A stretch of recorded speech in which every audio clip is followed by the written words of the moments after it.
I'm just going to warn you right now, there's a very high likelihood in the next 30 minutes you're going to buy something. And I'm sorry, but we got some cool stuff on this list. I went out to social media and I said, what was the last time you had a shut up and take my money moment where when you saw an app and it clicked what it did, man, you could not get that wallet out fast enough.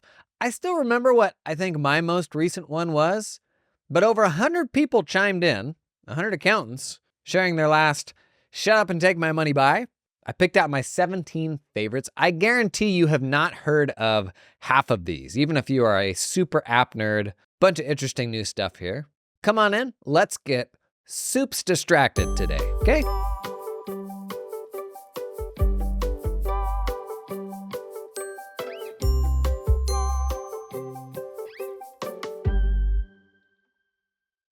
Okay, I already gave you the disclaimer that you're gonna hate me for this episode. Don't shoot the messenger, okay? Okay, number one, I'll give you my last shut up and take my money moment. Honestly, it's like 2 or 3 years ago. It's when I first stumbled into Scribe. You may have seen Scribe before. Basically, it's a Chrome extension where you just hit record and it records all the things that you click on various pages in your browser, and then you hit stop. And what you're left with is a step-by-step guide with screenshots of all of the things that you just clicked walking through a process, and you can like change the text around it. And so the final doc is like, you know, like how we built SOPs back in the day in Microsoft Word, where it was like a line of text, janky screenshot, line of text, janky screenshot. It's like that, but way, way, way better. It shows all the things you click, everywhere you have to type. You can customize the captions and the text around it, and then it's shareable. So for example, if I tell a whole bunch of clients, here's how to make an IRS tax payment, or here's how to do this, or how to sign this document. We have so many examples of that, you know, across our firms where we're asking people to do the same things, you know, asking 100 people to do the same thing over and over again. Yet we instruct them in like ways that are slightly different each time, or manually when they need help. Man, just make a guide for those things that your clients do over and over again. Scribe's a really good way to do it. I'll have links to all of these in the show notes. But as I put this out online, Chris Williams and actually a couple other people pointed out Whale, which is like a Scribe alternative, maybe a little bit less costly. Scribe like kicked off a whole category when they first launched. Now there's a bunch of kind of copycats of what they do. But for the things we tell clients over and over again, man, you absolutely need something like this.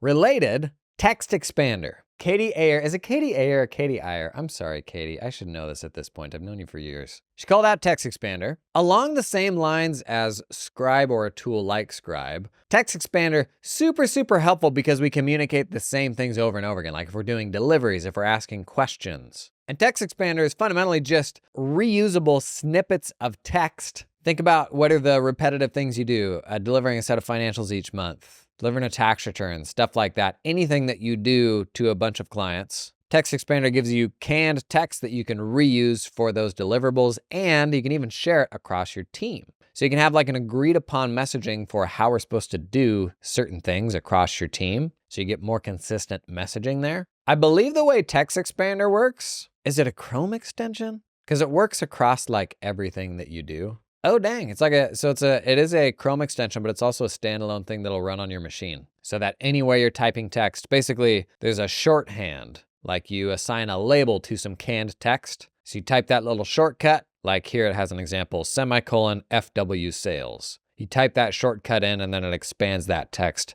into that saved snippet.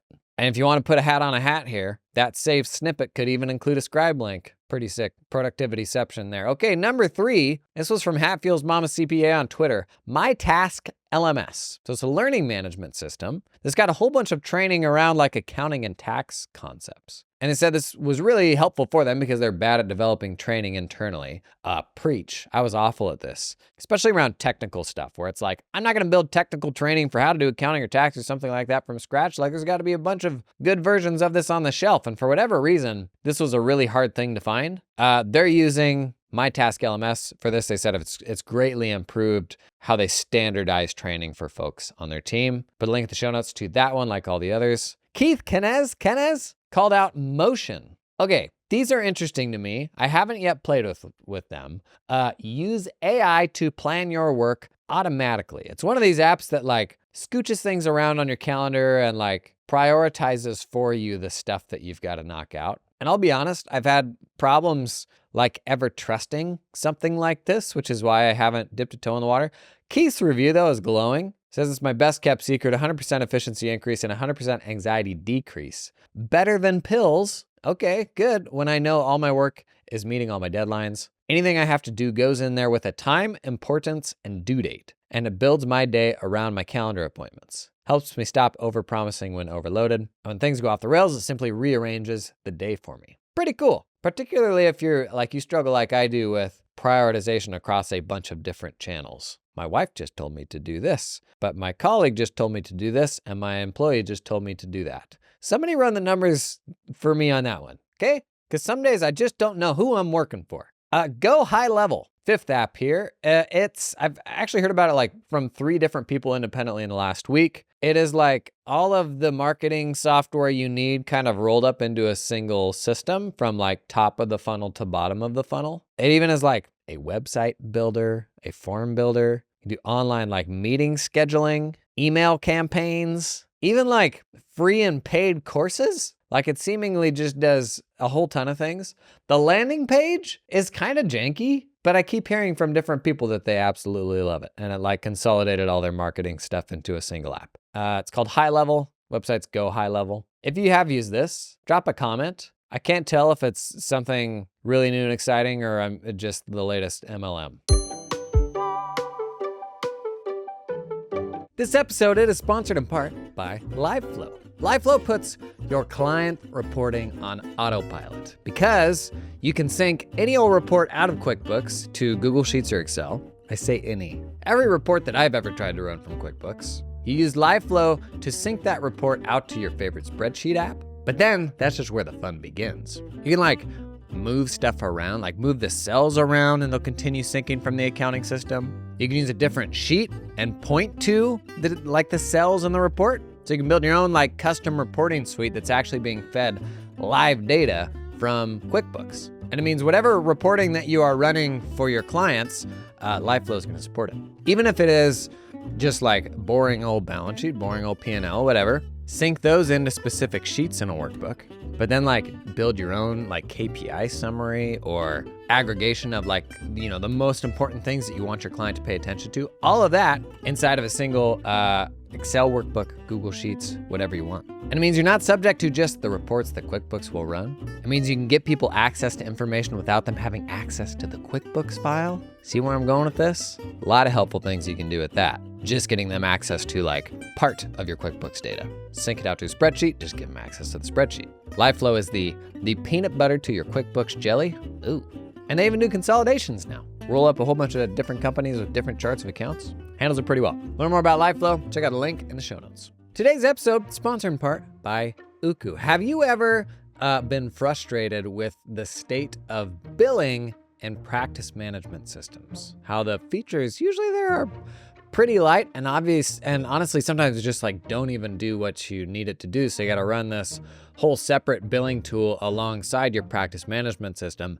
Uku has gone super, super deep on billing. Among other things, it's a full-blown practice management system. But whether you do hourly, recurring, whatever types of work you do, Uku's got the flexibility you need to make the magic happen no matter what. And they're running a big fat sale right now. Use the link in the show notes. They got a 50% off discount campaign going until the end of June. Half off and 90-day money back guarantee. What do you got to lose? You don't like it? 90 days? They send a man to your house. It's going to give you that money back. Is that how it works? That might not be how it works. Listen, my favorite thing about Uku, you may have seen I did a sponsored demo day for them. Uku, spelled U-K-U. If you haven't seen it, check that out on YouTube. My favorite thing, and they never tell me to talk about this in the ad copy, but I always do anyways because I love it. They have maybe the best view I've seen for like planning out your week. You have all of your tasks and your tasks have due dates, right? And we're all used to what that looks like. A view of overdue tasks that's a mile long, but they have a view that is like entirely dedicated towards planning when you're gonna do your work. And so like with a view of the whole week, you can organize what tasks you're gonna do what day. And this is a day that's totally independent of the due date. Your teammates can do the same. So when Tina's out unexpectedly, you can see Tina's planning view. You can see what she actually planned to do. Most of these systems just have a due date and that's it. But that's not really enough to like figure out when I'm gonna do the work before the due date, right? That's probably my favorite thing about Uku. Okay, you wanna take advantage of that half off thing? Use the link in the show notes. It's pretty cool, check it out. All right, number 6, RightTool. If you haven't heard RightTool at this point, stop it. RightTool is just a Chrome extension that changes QuickBooks. Specifically, it makes it more better. So Chrome extension hanging out up in the corner of your browser. Anytime you're using QuickBooks, it changes certain things about QuickBooks. Developed by Hector Garcia, major QuickBooks YouTube celebrity, and it has a free version. I did a demo of it, a sponsored demo on YouTube that you can find if you want the quick 5-minute overview of how it works. RightTool, I'm virtually never say this about any software. Anybody that is using QuickBooks ought to be using RightTool. There you go. The Jason Stats Stamperoo. Number 7, Pitbull tax resolution software. Max Blythe called this out. I learned about Pitbull at a conference last year and was like, where the H was this? All of my tax preparing years. If you do tax prep in the US at all, you need this or something like this. I don't know, maybe you have an alternative to this. It is step-by-step how to handle every type of notice, just so many things that you go out and you figure out on your own and you try to draft from scratch, or you draft based on a copy of what somebody else in the firm made, the last time they did that, as if that's somehow authoritative, the following the prior year work papers version of writing a notice response. No, why don't you just take these things on the shelf that actual resolution experts and former auditors and all that have developed for you and just use that. Let's not make it any harder than it needs to be. If you prep taxes in the US, you ought to have something like this. I never at any stage in my tax prep career, 15 years, had a tool to help with tax resolution. We did it the good old fashioned way, which was copy whatever the most recent example of that we have on the network. Literally grab the Word file, change the names around, update any, specifics to that client's situation, and that was the system, which is hardly founded in anything particularly authoritative. Number 8, Ignition. You probably heard of Ignition at this point, but a whole bunch of people called it out on social media. In fact, when's this pod going out? Tuesday? If you're listening to this one piping hot, straight out of the presses, first of all, bless your heart, firm handshakes. Second of all, there's a demo of Ignition publishing on my YouTubes tomorrow, a sponsored demo where you can see how Ignition works in 5 minutes. I actually rolled Ignition in my accounting firm. Basically what it did for us was, for the first time, get away from after the fact hourly billing to sending all of our clients proposals before the project started so they could see a price ahead of time. We didn't pull money and take payment ahead of time in our case, but we did require them to provide a payment method so that when the project was done, we could just pull funds for it. Basically, they're agreeing to a certain price or even a price range up front. So they sign the engagement letters, they get the payment method in there before the project starts. Then when the project's done and we deliver it, we pull funds. And it just totally removed the accounts receivable process and even having to invoice people or track them down for payment. I also saved a mountain of time for the partners on billing, but I've talked about that before. We don't need to go down that here. Number 9, Snipped, shared by JRB3, JERB3, SNIPD. When I read it, I read sniped, but that's almost certainly not what they want. Snipped, unlock the knowledge in your podcasts. So basically, it is a way to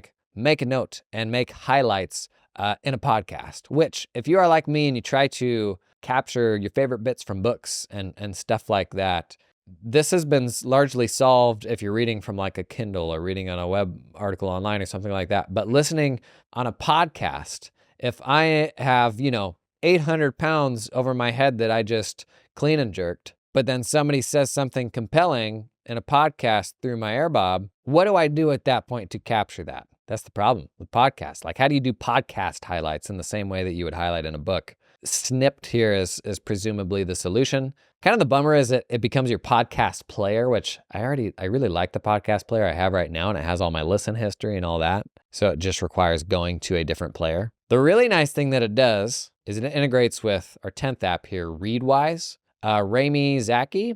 I'm just absolutely murdering people's names today. I'm sorry. Readwise. I'm probably going to do a whole episode on this in the near future. Basically, my capture system for how to capture stuff from reading books and online articles and podcasts and stuff like that. But Readwise basically is a way to centralize all of your highlights from Kindle, from reading web articles and all that, so that all of those snippets and highlights all come back to a single place. So across, hundreds of articles and books and all of that. You can centralize it all. Readwise will push it all to like Notion if you want, or it'll integrate with a number of different places to bring those back to some centralized repository where you can store all of your reading notes in one place. And Snipped, the last one we talked about, also integrates with Readwise. So you can now pull your like podcast highlights in there as well. Number 11, Keeper. At this point, you got to know what Keeper does. And if you don't, what the hey? I did a sponsored demo day for Keeper as well on the YouTube channel. 5-minute demo of that. If you've never seen it in action before, check it out. I think as many people on social media said Keeper as anything else. Keeper kind of like almost created a new software category where it's a app where you manage the month-end close for all of your clients in one place. So it syncs all of the actual ledger data from QuickBooks or Xero into Keeper. So what most people do is they will have a bookkeeper complete the bank reconciliation in the accounting system, but then the entire rest of the month-end close is managed inside Keeper. You're like changing transactions and doing quality assurance and doing reporting, all that stuff from inside Keeper, where you can manage all of your closes in one place. Pretty cool. A bunch of people called that one out. Number 12, Drew Sullivan, Brain.fm. So Brain.fm, the idea is it's music to help you focus. So you pull up the app and there's 4 buttons by the look of it. A focus button, a relax button, a sleep button, and a meditate button. I listen to music all day long, but there's times when I'm like, I want to jam and listen to music. And then there's times when I'm like, I got to work, but I like having music on. And I will say, when I got to work, but I want music on, oftentimes deciding what to listen to can kind of be a pain. And I've got like a couple Spotify playlists I'll come back to, like most of us probably do. But this is more like, we'll just start playing music through the lens of what you're trying to do in that moment. Whether that's focus, whether that's relax, sleep, seems cool. This episode is sponsored in part by CoPilot, the most flexible portal you can imagine for your clients. One of the hardest problems to manage in a firm right now is you got all these different tools with so much overlap, right? That do like some of the same things, but some different things. Almost all of them also want to have a whole like client-facing experience. Like, bro, how many portals do you expect me to put in front of my clients? I'm gonna have a hard time asking them to log into like 8 different things. And even if it's just a magic link kind of portal, when you're sending them to like umpteen different magic link login things and they all look completely different, I don't know. Just kind of weak sauce, If only there was a portal for your portals. Wait, what? Somebody write that down. What's that? Oh, that's what CoPilot is. It is the one portal to rule them all. Give that client a slick, consistent client experience, a single place to get all the goods. That's because you can customize it to look like whatever you want it to look like, even different from client A to client B. You can embed other stuff into it, bake it right in so that they're logging into CoPilot, but some of the stuff that they're seeing is actually from external apps. And they recently launched an app marketplace, which is like third-party apps. You can hire a developer to build you something custom that will live in your portal. It is like a portal platform that you can build on and make it whatever you want it to be. Pretty cool. That's CoPilot. Check out a link in the show notes. This episode is brought to you in part by TeamUp, helping you recruit top Filipino accountants without any ongoing monthly fees. The difference between TeamUp and all the other offshoring options is that TeamUp helps you hire staff directly. No middleman. You work directly with your new hire in the Philippines. Hire the person, not the company. Guys, gals, gang, here's just a few reasons to hire directly. You have access to higher level talent. Makes sense. You have complete control over team culture and training. They keep 100% of what you pay them, and it's a lot more affordable for you, so you can retain your team for the long term. TeamUp can source accountants with experience working at US or Australian firms, familiar with tools like Xero, Cubio, and Dex. Also recruit specialist roles, team leaders, tax specialists, administrative assistants. Thought experiment. What if you had an executive assistant for the first time this tax season? Just throwing it out there. What would they do? Start at that email video I did on the main channel recently. Get help with that stanky old inbox. I digress. TeamUp recruits these talented folks for a flat one-time fee of 4,000 US American dollars. That's it, 4K one time. Somebody at Robert Half just did a spit take. Robert Half reference. We ever gonna get Robert Half to sponsor this pod? Not anymore. And they can connect you with an affordable employer of record if you need help with payroll and compliance once you hire that person. Big fan of hiring in the Philippines. I did a bunch of that. Check out the link in the description to learn more about TeamUp. Number 13, Judys Tenkey. Carlos Lara brought this up. And let me tell you that you're doing yourself a treat just to go out to the website for Judys Tenkey When you hear Judys Tenkey, the landing page you imagine in your head, it's exactly that. You will not be disappointed. It is a Windows app that's just a little 10 key. Evidently works just like a regular 10 key rather than a calculator, which I know always enrages accountants. It's $20. Enjoy multi-level undo, sounds, auto numlock, and more. Oh, you can even edit the tape. That's nice. I had a version of this. What was it? It was PD Flyer and Acrobat. They had like a little tape thing, but it was pretty limited. It says it's award-winning. Millions of downloads? Hundreds of awards? Hang on. Bless you, Judy. Used by millions of people. Where have I been, man? Judys Tenkey. There you go. $20 right down the drain. Number 14, Decision Vault. Laura French brought this one up. Estate planning, client intake. I don't think I need to say anything more. You're probably either super excited or super bored. I do love like good tech solutions going deeper into the more nuanced, fiddly things we do in firms, like estate planning, like more technical stuff like that being a great example. Also a great example of how your domain expertise, by and large, has still not been built into software because you're like 10 levels deep into the nitty gritty on what your needs are, and software developers are like level 1, right? RightTool being a great example here. Developed by Hector Garcia. Basically, it's just all the things that enraged him about QuickBooks Online, and he's like, let's just fix this ourselves. And then he put that product out, and as it turns out, everybody agreed. Everyone's like, yes, no, this is actually a fundamentally better version of QuickBooks. But he knows that because he's a power user. But I'm not a developer, I'm an accountant. Go spread those wings and fly, buddy, okay? You can do anything. Don't let them tell you otherwise. Number 15, Practice Protect. I use this one in my firm. Practice Protect is like a password manager and SSO for accounting firms. So SSO in like larger organizations is how you authenticate into the various apps that you use. So like you go to your SSO provider, be it Okta, whatever it is, you log into that website, and then you have all of your icons for the apps that you can log into online. So you click one, it takes you to that website, and it logs you in a credential-less way. And that's kind of the goal, is to be able to control access to the apps that a user in your firm may have in a more centralized way, where you can, like, with the push of a button, turn all that off, or even like region lock it so that none of those logins work, outside the US or something like that. And so Practice Protect has built something like this from the ground up for accounting firms. Generally going to get you a little further than an off-the-shelf thing like, who's the one that had all the data breaches? LastPass or 1Password. 16, Calendly, right? I mean, there's a whole bunch of Calendly alternatives now, but a ton of people brought that up. And I would actually argue we are still far from peak scheduling app adoption. It's, still probably the majority of the time when I'm emailing back and forth with somebody, they will propose a list of times. And I'm like, buddy, there's an app for that. There has been for the last 5 years. 2015 just called and would like you to find a better way to do this. I don't know if this was real or just a little bubble on Twitter, but there was like people saying that somebody sending you a scheduling link is like offensive or impersonal. And I will agree that if I did not solicit said scheduling link, if you're just spamming me with scheduling links, I'm not into that, buddy. But if you're getting down to where like, okay, we got to find a time to meet, scheduling apps, man, it's just easier to be able to click through and see your availability and just select something at a time when that person's going to be available.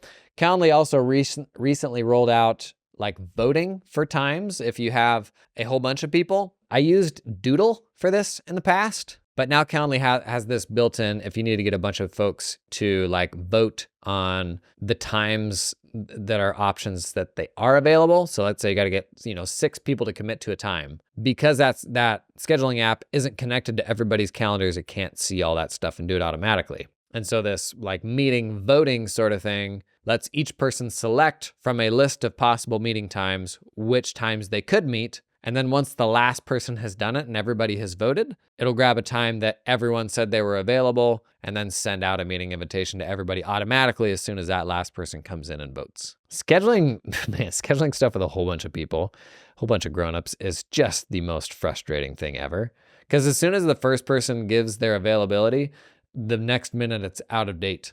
And by the time like you've gotten around to the caboose and the last person shares their availability, the first person's availability has changed. Just the worst. And then 17, a bunch of folks called out Grammarly. Chrome extension not only helps you fix your grammar on the fly to make you talk more good, but even does more like suggestive stuff around like, is there better ways to phrase this?